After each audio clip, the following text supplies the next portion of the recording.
Hi there, everybody. My name is Jay Frost, and if you're new to this little experiment and fun, you know that this is the Philanthropy Mastermind series. I'm the host, and I'm really have a great privilege and honor to do this on a weekly basis and bring great leaders in the industry to you. And that's exactly what we're doing again today with Jim Eskin, who's returning to the stage to talk with us about scoring your next or first $1 million gift. This is also a credit earning session. So if you are storing up those credits, so you can go ahead and participate in this, I hope that you will do that by utilizing either the chat or using the Q&A. The chat is really a chance for you to say hello to one another. And so go ahead. By the way, we have someone who in the chat has just said that they will provide you a transcript. That is false. That's someone who's coming into the room in order to generate some kind of revenue. I don't know who that is, so just ignore that. A recording of this session will be placed over on YouTube and on the DonorSearch site at DonorSearch.net. So please ignore that and just we'll focus on Jim in just a moment. What I'm going to do is suggest that throughout, use the chat as a way to say hello to Jim and hello to one another and have a great conversation, but to use the Q&A as a way to post questions and comments as they occur to you that you want Jim to address. What we'll do is we'll go through the presentation, and then at the conclusion, it'll be a chance for Jim to answer your questions, respond to your comments, and so forth. And I really want to say thank you to all the folks who are coming into the room and utilizing the chat. If anyone does pop in as an additional person among the pictures that you see on your screen, we'll be removing those and inviting them to join us by going over to the DonorSearch.net site under the Resources tab, Webinars, and then registering for the session there. Some people may have accidentally received a presenter link. And while we would love to see you, this is probably not the day to do it. So I'm going to remove them and invite them to go over to DonorSearch.net, Resources tab, Webinars, and register and join us there. And if for some reason people can't do that, I don't know why, but if they can't, then they'll find a recording of this session afterwards. So with that, I know that's a little more preamble than I usually provide, but you can see that we had a little bit of a technical challenge with that today. And you're not missing a thing. Tina, so don't worry. This is a chance for you all to say hello in the chat and then to use the Q&A later. I do want to say one more thing, which is that we won't be talking about DonorSearch today, aside from mentioning their name, unless, of course, Jim wishes to mention them for some reason. That doesn't mean that we don't appreciate them.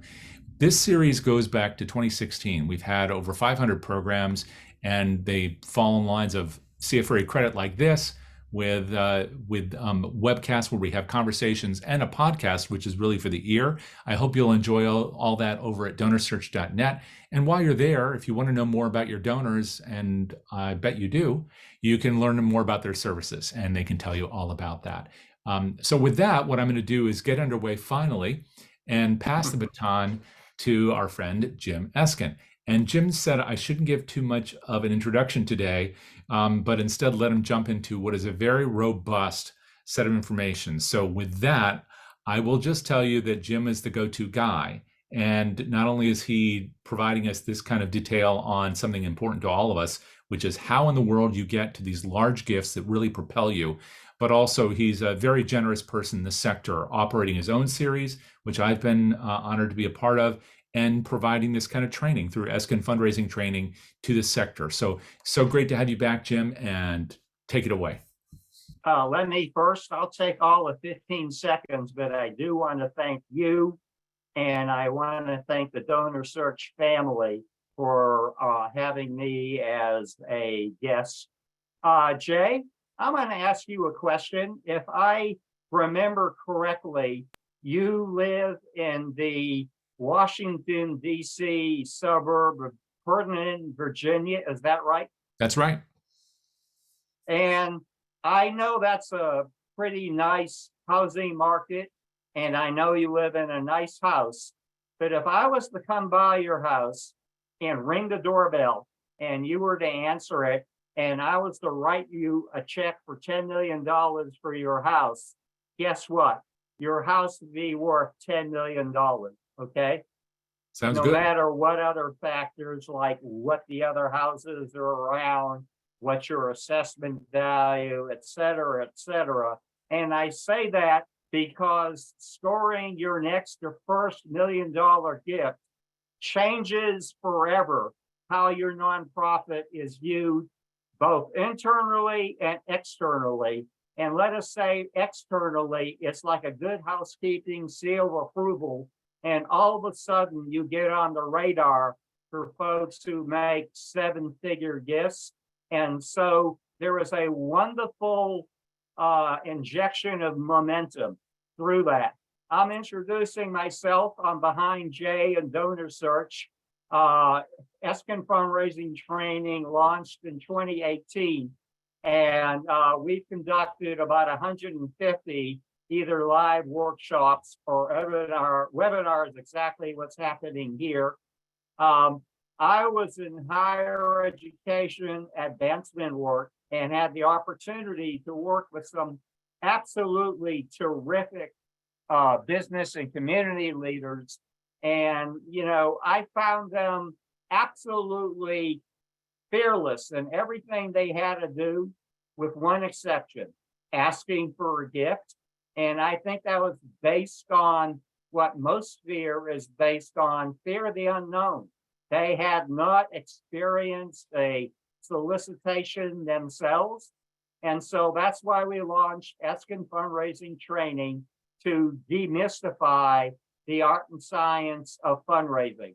I'm just going to say we do a monthly newsletter, and when you get a copy of the slides, if you're not on our enrollment list, you can click there and receive a free monthly newsletter.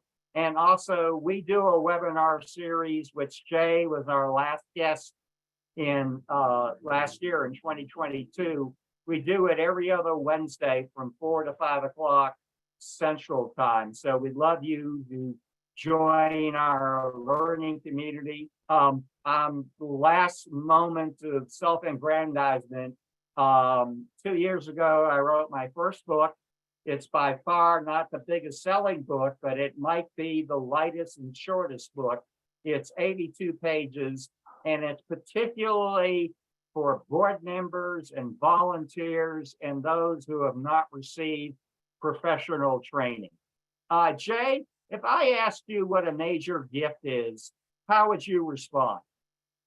Well, I would say it really depends on the organization, but it also depends on what the donor thinks is major for them. I think that's exactly right. And part of the problem is, it's exactly right. It can mean many different things depending on the nonprofit. Is it national? Is it regional? Is it state? It depends. Sometimes it can change within the same nonprofit of where they are in their history. I know a lot of times you hear something like $10,000 or $25,000, but we use language like major gifts. We use leadership gifts. We use principal gifts. And unfortunately, I think there's some confusion there. And so that's why I'm focusing today on $1 million gifts, because there's absolute clarity. Everybody knows what you're talking about, and it's a magical figure. And we're going to talk about how small and medium-sized nonprofits can enjoy this momentum.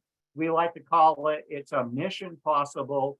And basically the same process, and we're going to review it, the same process that is used to raise a $1,000 gift can be used to raise a $1 million gift, except probably your prospect's going to have more capacity and it's going to require more cultivation time. So we're going to take a little look at the fundraising process and look at some $1 million lessons, particularly how we can help the donor stretch their giving. That's going to be key to getting to $1 million gift.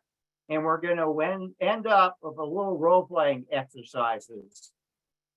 First of all, again, I got into this because I discovered board members and leaders who are absolutely frightened of asking a gift, particularly from someone they know.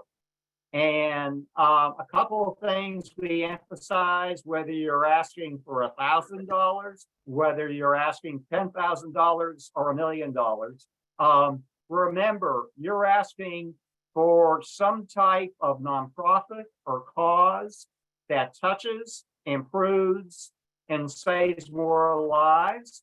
And so the rejection is not to you, but it is about that cause. And let me tell you something reassuring.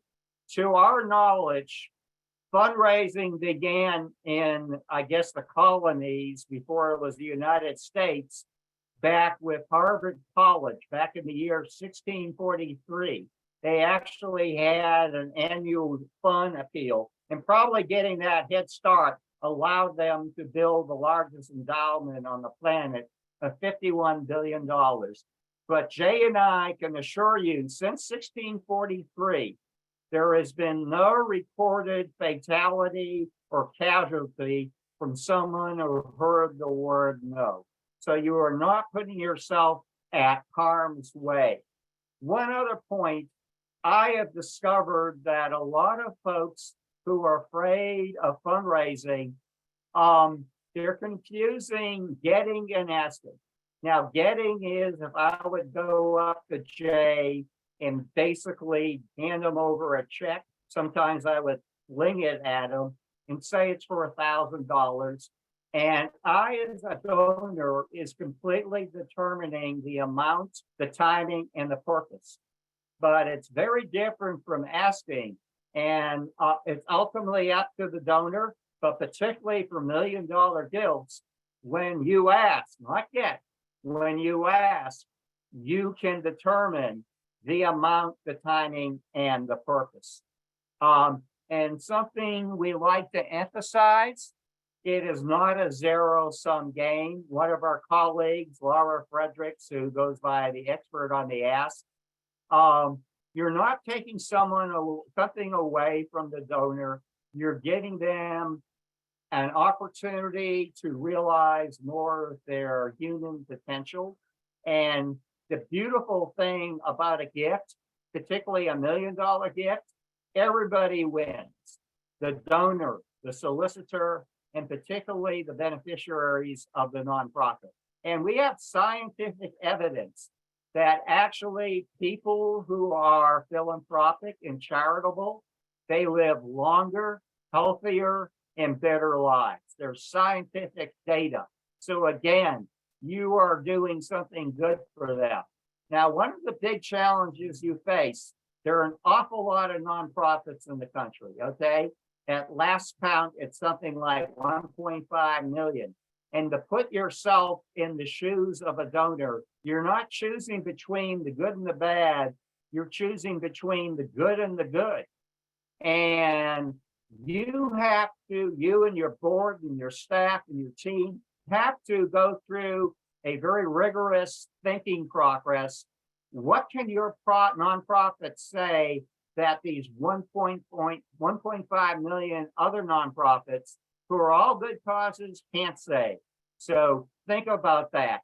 Also, there is money out there. Last year, American philanthropy, as measured by Giving USA, totaled a record $485 billion. If you want to put it in a different terms, that was $1.33 billion a day that are being donated to nonprofits and good causes. And you know why those nonprofits and good causes are getting that money? Anybody want to take a guess? Type it in. They are asking. And they're asking for $1,000. They're asking for $50,000. They're asking for $1 million. They're always asking for a specific amount. That's one of the must-dos. Another one, basically gifts come from 4 areas. They come from individuals. They come from bequests. They come from corporations and foundations. And Giving USA, which Jay, I believe, has been tracking this since 1956, will show you consistently the amount of gifts is coming proportionally far greater from individuals. And it's been around the 70% mark since 1956. I think it dipped just a little last year to 67%. So if you want $1 million gifts, don't get me wrong. We love gifts from foundations and corporations, but if you want to go fishing in the pond where the really big fish are, that is the pond of individual gifts. And another thing, everyone has heard of the 80-20 rule, where typically 80% of the outcomes come from 20% of the inputs. And that applied to philanthropy until a couple of years now. And now to talk about how important large gifts are, we have had to update those numbers where 90% of that $485 billion is coming just for 10% of the donors, okay? And we call this major gift fundraising. And by the way, we kind of measure everything in fundraising like we do in football and baseball. And by far, major gift, one-on-one fundraising, by far, as you can see here, is the most efficient and effective way to raise money.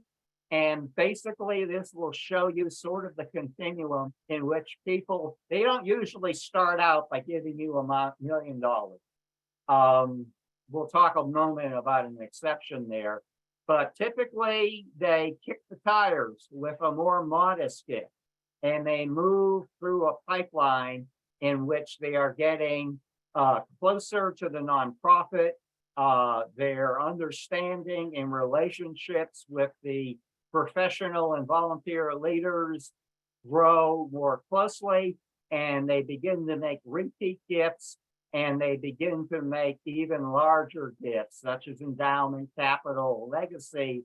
And that takes us to your next or first $1 million gift. Basically, whether you are raising $1,000 or $1 million, it's the same process. Number one, discovery. Who are the most likely individuals, corporations, or foundations to support your cause? Cultivation is next. How do you forge a personal and emotional bond? And so when the most obvious one, number three, when you solicit them, they're going to be most likely to say yes, and they're going to be most likely to say yes at whatever amount you propose. And finally, the last part of the loop is stewardship, how you recognize and thank them. Because if I went to Jay last year and got a $5,000 gift from him, we would try to do a good job of keeping him engaged with the nonprofit and furnishing with them data and information, and particularly stories of what we've achieved with this gift, because we're going to go back and not only ask them to continue his gift to 5,000, we'll ask him to consider increasing it to 10,000. And you can change that numbers. If someone first gave you 50,000, maybe you're going to bring it up to, hey, would you consider 100,000? If they had given you $500,000, maybe you're going to ask them to give $1 million. And, you know, people are concerned about the ask. They're afraid of making the ask. But the truth is, the ask represents only one moment in the relationship and continuum. And as you see here, a lot of things, whether you're asking for $1,000 or whether you're asking for $1 million, has to happen before the prospect is ready. So as this graphic says, really 90% of your work is something outside of the ask, okay? And again, it's a tough job being a donor, because I don't care how big you are, you probably don't have the resources to say yes to everything, and you have to make difficult choices between not the good and the bad, but between the good and the good. and you're going to have to answer tough questions of what does the donor get when they support your cause. And basically, I simplify it to this. We like to communicate and engage, and the purpose there is a three-step process. We want the donor prospect to know us. We want them to like us. And finally, we want them to trust us. And those three elements can't be more important than in $1 million ask, okay?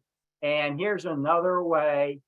Jay, I hate to ask people to read off a slide, but could you do me a favor? What is the seventh and final question on this graphic? How do we close? How do we close? Folks, it's easy to engage a donor in a conversation. It's easy to, in some ways, to make a solicitation, but often, donors don't say yes right away, whether it's for $1,000 and especially for $1 million or more. And so just like in real estate, where it's location, location, rotation, in fundraising, particularly for big gifts, it's how do you bring closure? If they say they need more time, you have to be very careful and come back to them. More time can be the 12th of never. And so a big challenge in fundraising, particularly for the $1 million gifts, is closing, closing, closing. Let's take a little closer look at the 4 mechanics of fundraising. It starts with discovery. Who are you going to ask for the gifts? Jay, you live in suburban Virginia, and there is a pretty famous agency. I think it's not too far from you. What does CIA stand for? I don't think I'm allowed to tell you, Jim. Oh, or you'll shoot me. Okay, I'll tell you. It's Central Intelligence Agency. Okay, but I've come up with a donor prospect identification system called CIA, and that's capacity, inclination, and access. And I have to emphasize it's sort of a building process. It's kind of easy to guess who has capacity. A lot of lists are furnished. So often people get real excited and they say, Jim Eskin has a lot of money, okay? But that doesn't necessarily mean that Jim Eskin is going to support your clause. And so even if he has capacity, why do you think he might be interested in your nonprofit? Again, there are a lot of them. And it's not the good and the bad, but the good and the good. So they have to be interested in your cause, or you need to find a way to make them interested in your cause. And even if you can establish capacity and inclination, and this is particularly challenging for the really big donors, is how do you get to them? And that's access. And that's where you use your network of board members and volunteers and supporters. Usually, the larger the donor, the more difficult it is to get access to them. The 6 degrees of separation is something that comes into play here. And that simply means that everyone on the planet is separated by no more than 6 personal relationships. And so you want to talk to your board members, talk to your other donors. And as you set your targets on some very high-ranking philanthropists, start talking about who can connect you. And remember, this is something that's very uplifting. Everybody on the planet is separated by no more than 6 personal relationships. The next part is cultivation, and that is how do you forge a personal and emotional bond with the prospect? And I use this simple truth: money follows time. If you can get the donor for $1,000 and particularly for $1 million to spend time with you, you are getting a very positive signal that that is a likely donor. And you're also going to get a signal. If you can't get a meeting with that donor, that's also a signal, and a negative signal. It's going to be difficult to raise money. You know, I heard a lot about we're in the relationship building. I don't like that. I like to say we're in the friendship raising building. I once watched a movie and it defined a relationship as something you have until something better gets along. We're talking about looking at the long game. And to me, a friendship can sustain getting a no from a donor, and maybe no, not a good time, not the right project, but the friendship stays intact. And so remember, you're talking about a lifetime association. And I'm sure you hear this. We've all been guilty of throwing out a lot of facts and figures, but more and more we're discovering it's the stories that really influence donors to give the big gifts, personal stories, putting faces on your nonprofit through benefits. Something that we teach. The statistics are so much higher when you ask for, and particularly for $1 million, when you ask face to face. Okay. And you see, I won't repeat the statistics you see here. Something else we learned, I get asked when you ask for $1 million, how many people should go and represent your nonprofit? And I always recommend that the number of solicitor equal the number of donors present. You don't want to overwhelm them. And so if there's a husband and wife present, maybe it's okay to take 2 solicitors who might be the CEO of the nonprofit, and it might be the board chair. So they should be an equal number. And by the way, the ask really isn't that difficult. It really boils down to this. You open, with the story of your nonprofit and talking about what needs it and priorities it serves. And then somewhere, I always like it early in the meeting, because I have this, I'm afraid that everything we do in life, we run out of time. Typically, with someone that makes $1 million, you'll be lucky to get 40 to 60 minutes. So fairly early in the meeting, there are 2 requirements that you ask. You look them right in the eyes and you ask them for a specific amount, not just to make a gift, but a gift for $1,000, a gift for $100,000, a gift for $1 million, and for a specific cause. Say, I love unrestricted gifts, or say it's for a new capital project, or say it's for endowment, or say it's to expand the program. And then here's the big thing. You make the ask, and then you zip your lips, and you get absolutely quiet, and it might seem like an eternity until the donor makes a response. But give them the respect of making a response, okay?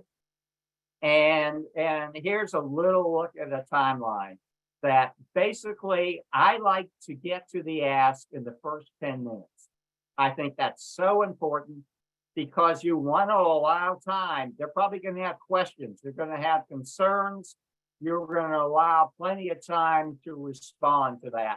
And here's another guideline. Keep in mind that a successful meeting with the donor's going to talk the overwhelming majority of the time, 3/4 of the time, and the solicitor is only going to talk 25% of the time. And that's very important. Now, when Jay and I were teaching this, say 5 to 10 years ago, we said, if you're asking for a big gift, it had to be eyeball to eyeball, one-on-one. And something we learned from COVID, that actually even 5-figure and 6-figure gifts could be accomplished virtually. And that's something that has changed forever. Something that I want to emphasize, I don't see, if you're a football team, you practice. If you're a basketball team, you practice. And asking for $1 million, you might not want a word for word script, but you should know exactly who is going to say what, when, who is going to make the ask, and be ready for questions that are going to come. Typically, by the way, we've learned there are questions fall into 4 buckets. They have questions about your nonprofit. They have questions about the project that you are soliciting. They might have questions about the amount and questions about the timing. And so we tell you to be prepared to talk about your nonprofit. If you are soliciting for a specific project, to be ready to talk about that, be ready to talk about how you arrived at the amount, and be ready to instill some urgency. And why is it important that they give now and not later? Okay. And again, as Jay pointed out, the toughest thing is closing, closing, closing. Location, location, and real estate. In fundraising, it's bringing the gift to closure. Okay. And I want to say something. You're going to hear the word no.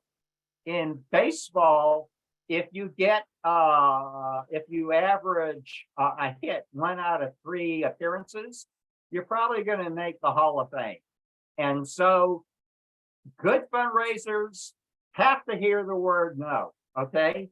And unless you hear the word no, you're not going to hear the word yes.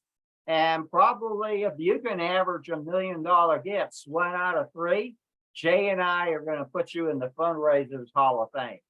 Let's talk finally how we recognize and we thank the donor, because again, we're not looking for a one-time transaction. We're looking for a lifetime friendship. And so we're going to ask, good stewardship is thanking, it's telling the donor how their money was used effectively. It's recognizing them, maybe, on your website, in publicity. Maybe you have special donor events. And finally, this is all about the right and smart thing to do. Because if you do a good job of acknowledging and recognizing your donor, you can go back and ask them to consider renewing and increasing the gift amount. Thank donors. 2 of the things we've seen become very effective, and they're very affordable, even if you're a smaller nonprofit. With your smart cameras, you can make amazing videos. Amazing videos that 10, 15 years ago, you would have to hire a film crew. Well, make a video now showing the donor how their dollars were making a difference. And this is my personal favorite. I like to, for every gift, to send a handwritten note. Because think about it. How many emails do you receive? How many phone calls? How many form letters? But how many handwritten notes do you receive? Very few. And they stand out. And I tell you, it's worth, it doesn't have to be a long note, but that you are thanking them personally and that your handwritten note is going to stand out for everyone else. We were talking before that 90% of the gift income, $485 billion, comes from just 10% of the donors. And so you need to look at your database, and there's gold in your database, and who is currently contributing to you, particularly in repeat years. I love seeing where donors are giving for 3 or more years. That tells me they should be asked for a larger gift, and you should be talking to them. I mean, why do they support you? Between all the good and other good causes, why are they entrusting their hard-earned money with you? Understand the motivations of those best donors. Now, I call these some $1 million lessons, because for someone to go from 10,000 to 100,000, from 100,000 to $1 million, they have to stretch their giving capacity. And here are a few strategies. First of all, typically $1 million gift is not paid all at once. There are some exceptions, but typically $1 million gift is paid out over a 3 to 5 year pledge period. And that's fine. And that's very, very common in capital campaigns. Something that's relatively new is the explosion called donor advised funds that now last year I saw amounted to $46 billion. And it by far is the most dynamic component of American philanthropy. And basically donors deposit their money, say with Fidelity or Schwab or Community Foundation, and it can stay there, it can grow, they immediately receive a tax deduction, and there's no time limit in how it can stay there. But obviously, you know, that money is available. So we recommend that you give visibility to donor advised funds on your websites, any of your marketing material, and particularly in your conversations. That is money that donors earmark for supporting good causes. Deferred gifts, I want to talk a little. We're talking about the baby boomer wealth transfer, but I can't even imagine this number. $68 trillion. There's 3 places that money can go. It can go to loved ones, it can go to the government, or it I can need to go hand down to a form that nonprofit. he needs to complete. So, and have you everyone completed that form? says, Yeah, I did. they're not When complicated, Cynthia was but here. really, Yeah. I brought the same overwhelming stuff. Excuse me a minute, Jim. I'll hand it down and is this for me to keep or you need Yeah, to? no, you did it. Yep. Jim, excuse me a minute. I have to remove somebody I'll from hand the that form room. and Just email it 1 to you. second, please. Okay. Okay. And then if you'll have Uh, this new employee. sir? Who's this, Eric? Yeah, that's the new prep. Okay. Sir, you're right. Yeah, he's got it. hello. Yeah. Sounds good. Cool. Sounds good. Thank you, Luis. Thank you. Okay. Mhm. I'm going to have to, sir, you've unfortunately come in on a presenter link. I'm going to have to ask you to leave the room. And if you'd like to join us, please go over to DonorSearch.net and register there. And I am trying to mute all. So thank you for that note, Nicole. But the issue is that it's a presenter link. And for some reason, it's not allowing me to remove him. So, sir, if you've just come into the room, I'm going to ask you to leave the room. And then I'll make it much easier for the rest of us. I'm going to go ahead, Jim, and see if I can mute that particular person and remove them. So I'll be right back with you, Jim. Okay, sure. And let's see if that's possible. Okay, I think we're back to normal. Thanks, everybody, for your patience. Jim, take it away. Thank you. We were talking, you know, Jay's wife might say to him, you know, Jay, you work to me a lot more to me dead than you are alive. And donors are like that. God bless them. But the truth is that people through their estates can give 7 times more than they can give through their income and wealth. And estate gifts really aren't that complicated. 90% fall into these buckets: charitable bequests, retirement plans, and life insurance policies. And these are ways that donors can stretch their gift amount and with postponing any out-of-pocket expense right now. And one of the things we love for $1 million gifts, getting there, it's called a blended gift. And what say half of it is $500,000 in current cash, and the other half might be a charitable bequest that's paid. And by the way, Jay and I know as soon as you make a charitable bequest, you're going to live another 25 years. We promise it. Another thing, we love monthly donors. That's another way to get all sorts of supporters to increase their capacity. Jay and I have a colleague, Erica Warsdorf, who is basically the first lady of monthly giving. And again, it's a simple step. that you can have for donors really, really to increase what we call their donor lifetime value. Again, you're not interested in a single transaction, but you're interested in several transactions that keep on as the relationship gets closer, as they grow a keener appreciation of your mission, their giving capacity and generosity will increase. How do you have $1 million conversation? Jay and I are going to have a little conversation, and we want a little help from you. Everybody recognizes Bill Gates. I think just the way the Rockefeller and Carnegie were sort of the fathers of philanthropy as we close the last century, Bill Gates has ignited large-scale philanthropy. And so I would like a couple suggestions. If you were in an elevator in Seattle, Washington, and the doors open, and it's Bill Gates and you for maybe, I don't know, a minute or two, how would you catch his attention?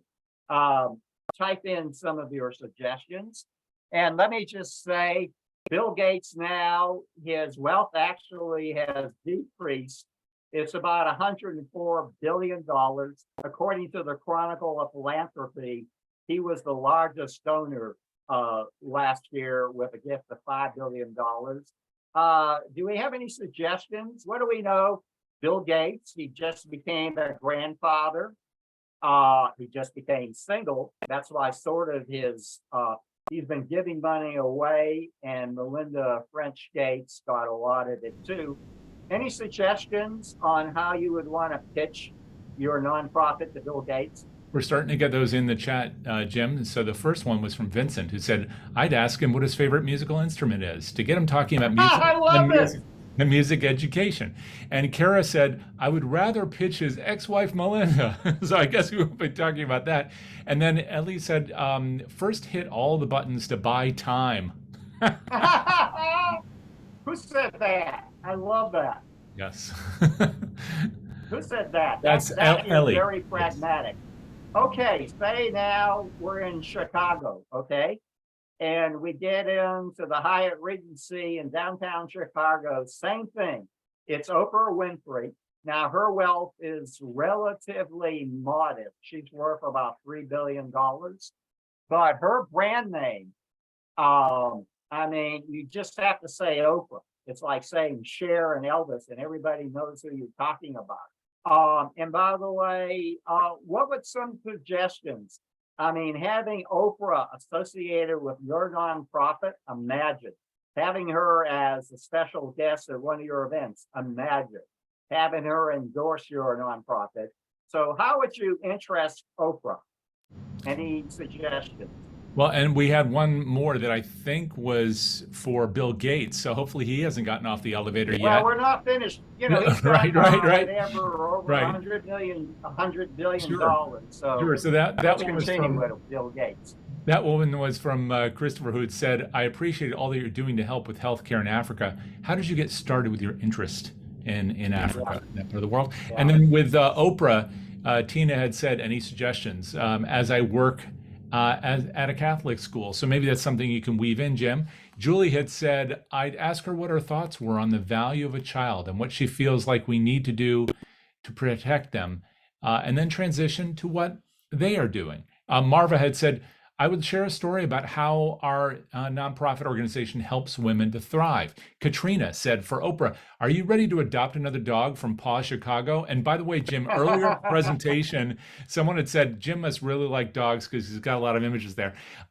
Kara had said, start by thanking her for all her good works. Natasha said, I'd ask if she's ever interviewed Bill Gates. And what the most interesting thing was that he told her, I guess if they're both on the elevator, that'd be a great thing to do.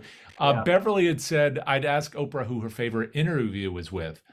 So lots of good suggestions. I like that. That's getting into her world, and she's interviewed about everyone. Okay, here's a name. I call her Wonder Woman. Mackenzie Scott has changed philanthropy in a very profound way. not only has she given gifts, I think they're now over since 2019, so it's a pretty condensed time.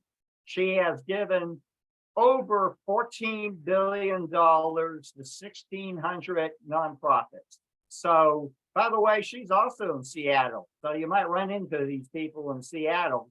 But if you got into an elevator with Mackenzie Scott, and also I might say, one of the amazing things about her philanthropy, she gives the money completely unrestricted. It's completely up to the recipient how they're going to use it. One other thing I'm going to say, just about 2 weeks ago, she launched a website, and before there was sort of a secretive process in which she picked nonprofits, and now this website, nonprofits are going to be able to apply. But what are some of the things? You get Mackenzie Scott, someone who I call Wonder Woman. What might you pitch her? What you might say to Mackenzie Scott? Well, and Jim, a couple here probably would start by saying thank you, because Jennifer and also Tina had both said that they received one of these gifts. So don't everybody go and jump on them. I think that they didn't apply. They just received this generous gift from Mackenzie Scott. She really is changing things. You folks are blessed. You folks exactly. are also, you're doing very good work. Her $14 billion specifically target underserved communities. Right. And see, Meg says, I'd ask what was her most meaningful gift experience. Jennifer says, who would she reach out to if she didn't have her best friend to talk to? It's kind of an interesting, introspective question. Kara had said, thank her for giving unrestricted gifts with little reporting requirements. That's definitely, I'm sure, a favorite. Thank you for many of us in the sector. Lazara had said, she's my hero, honestly. And Vincent says, God bless you, Mackenzie, for all you're doing for the world. Keep music alive. Would love to sing your praises in a song. Lots of comments about her. There was a comment for Oprah, too, that we work in mental health. So my thought was to steer the conversation to women that need that form of support. So lots of just really great comments and suggestions coming along. And by the way, Oprah was a victim of child abuse. So that's in that, and women's issues are very important to her. Okay, we're in the wrap up here. I want to close on a few notes. If you don't enjoy making the solicitation, I can guarantee that the donor's not going to enjoy it. And so you're going to have to find a way to, what are the first three letters of fundraising spelled? Can someone help me? Well, we can't hear them, but I think they're saying FUN. Yes, they are. And something I wanted, getting back to Mackenzie Scott. And basically, during the COVID period, we saw not only Mackenzie Scott, but major foundations to loosen up and make more unrestricted gifts. And so, again, I always like to say that one unrestricted dollar is worth two restricted dollars. Mm-hmm. And remember, when you ask, you can determine the amount, the timing, and the purpose. And I always would prioritize unrestricted gifts, okay? Something else, there's no such thing as perfection. And, you know, people wait, well, we can't do this until someone comes in or the sun aligns with the moon and this and that. Nothing is perfect, but nothing is better than getting out the door and beginning cultivation and making a solicitation. Now is the best time. And by the way, you know, we were looking at the Sandglass in December. We were running out of days. You have 353 days left, okay? That's a good chunk of time to start identifying who do you think, and I would look into your donor database. I would use the 6 degrees of separation, and who would be high on your list of prospects. And remember again, capacity, inclination, and access. You're going to need those three things. And if you want the donor to love you, you love them first. So treat them like family. During COVID, it was checking in. You know, how are they doing? How is their family doing? Is there anything we can do to help you? I know I had a colleague who was delivering chocolate chip cookies and they were drive-by. You know, they couldn't get into the same house as the donor, but they would drop off some chocolate chip cookies. Multi-millionaires had smiles on their face. We're going to treat donors like family. And remember, it's not just the director of development. Use your whole nonprofit organizations, the staff, the volunteers, the board. Who can they help you connect you to? Can they help tell the stories? And it truly takes a whole village. It's not just, if you think the director of development can do $1 million gift just by themselves, that's just not true. And something about ethics, you know, a lot of occupations will talk about how important ethics is, but I would say nowhere is it as important as in fundraising. And I boil it down to this: you and your organization have to do exactly what you say you're going to do. It has to be held at that high standard. And again, we were talking about know, like, and get the trust. When you get to that level of trust, you can ask for $1 million. And the money is out there. And again, the most important thing is identifying prospects, is cultivating, and ASK. And tell me, Jay, what does that spell? Oh, I was on mute there. You're going to have to answer the question for yourself. I'm going to Jim. say ASK, 85%. Okay, by the way, of getting a gift, and Jay will tell you, anybody who gives in the 7 figures, probably 85% of their challenge is just going to be get a high quality personal meeting. And when we were talking about capacity, inclination, and access, that's where access comes into play. You need somebody with a relationship with that prospect who can get you a face-to-face meeting. Or we've learned that actually screen to screen in some instances can and does work. Another thing, be sure to celebrate victories within your village, your nonprofit village. Maybe it's not your first $1 million gift, but celebrate when you get your first $100,000 gift, because, you know, that's a significant step on the ladder. And usually, you know, you work your way up the ladder. And if you can work your way up the ladder from 50 to 100,000, from 100,000 to 250,000, you can go to $500,000. From $500,000, you can go to $1 million. You've got to believe in yourself and your organization. So celebrate those victories. Finally, you know, who is completely not afraid of asking for money? Our children and grandchildren. So I like to say within every professional and volunteer nonprofit leader, there's a little kid that loves asking for money. And we want to bring that little kid out. I want to close, unless, Jay, we have any final questions. Maya Angelou had a quote, the great poet. She said, people won't remember what you said. People won't even remember what you did, but they will never forget how you made them feel.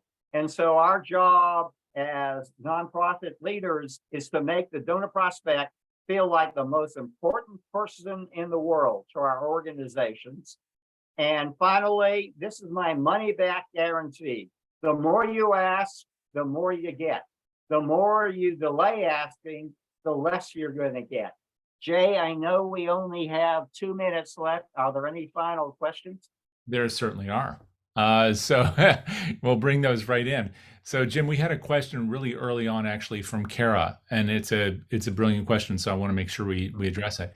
And that is, why would an executive director or other leader not want to share about $1 million gift? I worked at a nonprofit, Kara says, where we received a $2 million gift, and that was huge, but the executive director wanted to keep it quiet. And then she provides a little additional gloss on that. But do you have thoughts on why some people, because I've seen this with Mackenzie Scott gifts, I don't would announce? think, first of all, if I was the executive director, I Mhm. would, megahorn that to the world. But sometimes donors will insist on gifts become anonymous. That to me would be the only rational explanation, that the donor wants to remain anonymous. Mhm. And one of the first things we always do is ask the donor, how they want to be recognized. Is it J. Frost? Is the Frost Family Foundation? Is it the Frost family? Is it Mr. and Mrs. J. Frost? Always ask the donor how they want to be recognized. And sometimes they will want to be anonymous. So that's the only thing that I can compute, rather than the CEO is wired a little differently than the rest of us, that the donors insisting that $2 million gift remain anonymous. Yeah, yeah. We also did have a question, which I know is a very hot topic.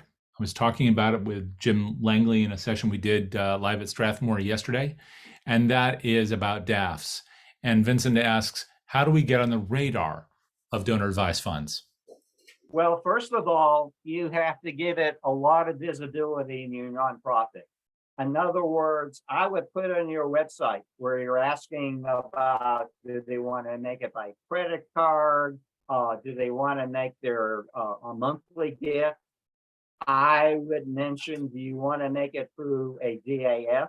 And when you're having conversations with your board members and your donors, bring up, are you using a donor advised fund? I would make it an integral part of our conversations with both, the inner circle of board members, but also our conversations with donors, because that's one of those strategies that allows them to stretch the amount. They put the money there. They can't take it out, okay?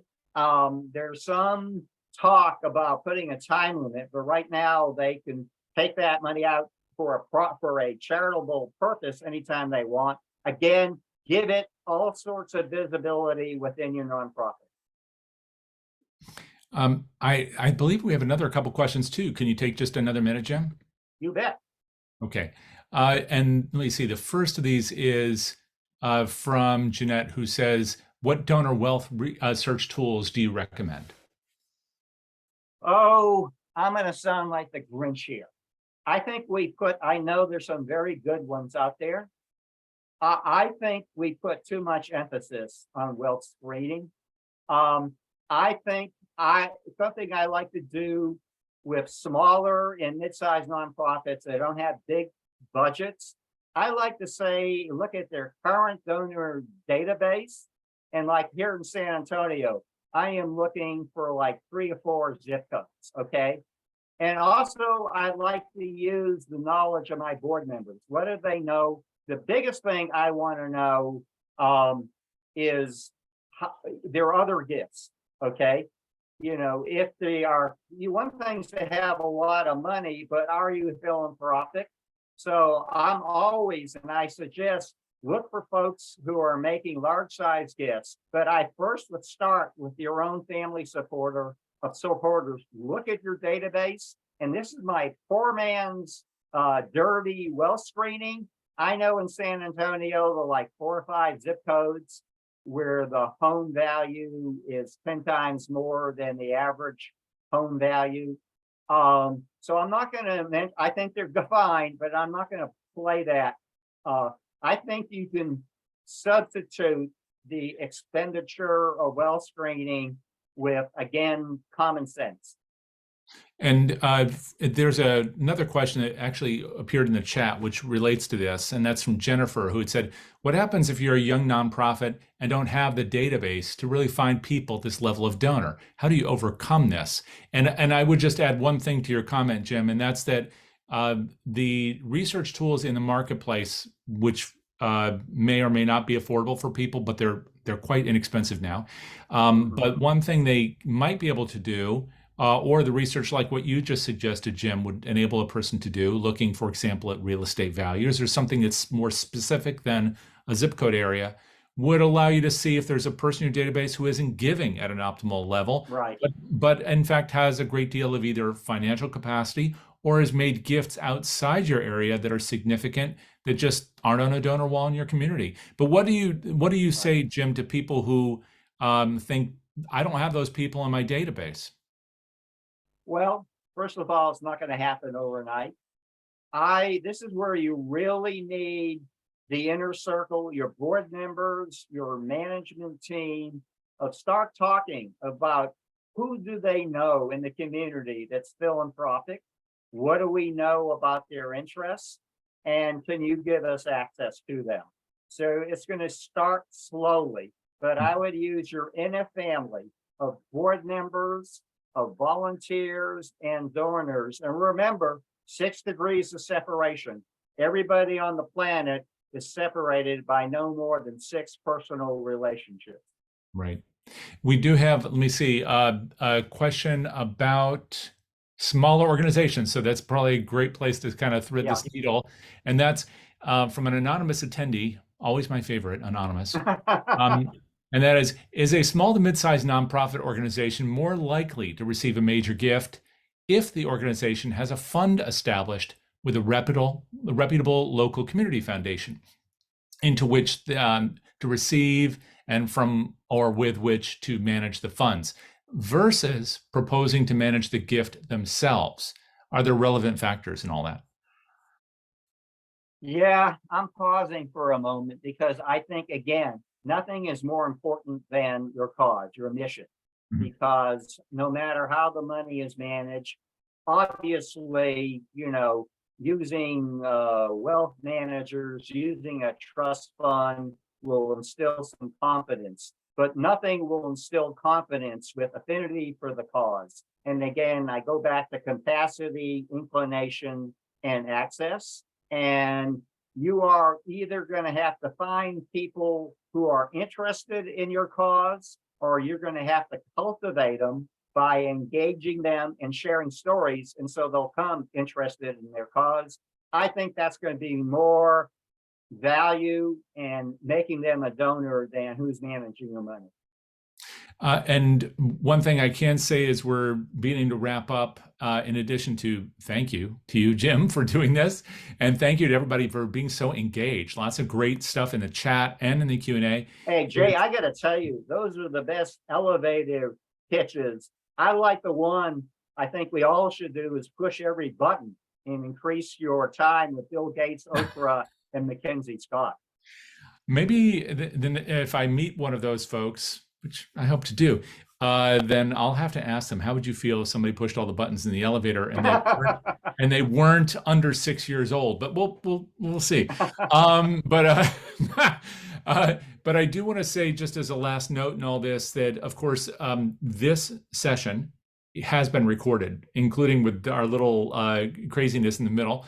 But that recording will be over at DonorSearch.net under the resources tab, as well as a copy on YouTube. And there are dozens upon dozens of these, both the CFRE accredited sessions like this one, and people asked about getting your credit. That's something you can do directly with AFP and CFRE. This is simply a matter of telling them that you attended a CFRE accredited session, which you've done today. And if you need other credits towards your CFRE, you'll find a large number of those under the DonorSearch resources tab. So again, that's DonorSearch.net, the resources tab, and you'll see webcasts, CFRE accredited sessions like this one, and of course our podcast. So all of that's there for you, whether you're gathering up credits or whether you just want to hear what other people have to say about some of these subjects. While you're there, I hope you'll also take a look at what they have to offer. And because there was interest in this subject about the value of research, different ways of doing research, I will say this also, I'll just volunteer it, which is that there are a number of companies that do this kind of work. We happen to love DonorSearch for a whole bunch of reasons. I trust them. But also there are other companies in the market. I will say this, having been both a vendor and owner of companies, a consultant, and a fundraiser in the past, which is something I'm sure Jim would concur with. And that is that if you want to explore those things, you can just go to each of the companies and they'll let you try your product, their products for free. And any reputable company will let you screen a file for free. It's their way of selling, but more importantly for us, it's our way of finding out if that's really what we want and need. So I hope you'll take that into account if you decide to explore that area. I also want to give one final shout out, which is that we have sessions coming up, not only with Jim Langley once again, but also with Andrew Olson, Tony Martinetti, Diana Sorrow from Save the Children, who's Director of Major Gifts there, Jennifer Oyer, a friend of ours from Community Impact Advisors over in Hawaii, Gail Roberts, who's been working with ChatGPT to generate things like proposals and case statements using artificial intelligence, and dozens of other people this year. I hope you'll join us for some of those sessions. It promises to be a really exciting season, but it's only as good as you help us to make it. So I'm going to provide you my email address. I'm going to ask you to write to me and tell me what you want to see and hear. This is not an empty offer. I really want to hear from you. You can reach me at j@donorsearch.net. You can also find me on LinkedIn or wherever else you travel on the internet, but you can reach me that way. And I'm really, really open to your suggestions for people, for subjects, for content, anything you want to see and hear. It's all at your whim. So just go ahead and let us know and we'll do it. And of course, Jim's contact information is right there. So Jim, in case someone can't see it, but is only hearing this, would you tell them where it's best to reach out to you? Either my website, which is eskinfundraisingtraining.com, or you can email me, and I'm not that big, or you can email me at jeskin@aol.com, or you can call me at 210-415-3748. And let me take this opportunity to thank Jay and DonorSearch for the leadership and the resources and service you provide our nonprofit sector. And let me thank everyone in the audience. All of you have a common denominator. In some way, you are touching, improving, and saving more lives. And to Jay and I, you're our heroes. Absolutely. Thank you very much, Jim. Really appreciate it. And that final reminder. So since you're our heroes, we want you to stay healthy, enjoy what you're doing, and return soon. We'll have lots more of these sessions coming up. We want to see you there. So until then, take care of yourselves, and we'll see you later. Thanks. Thank you, Jay.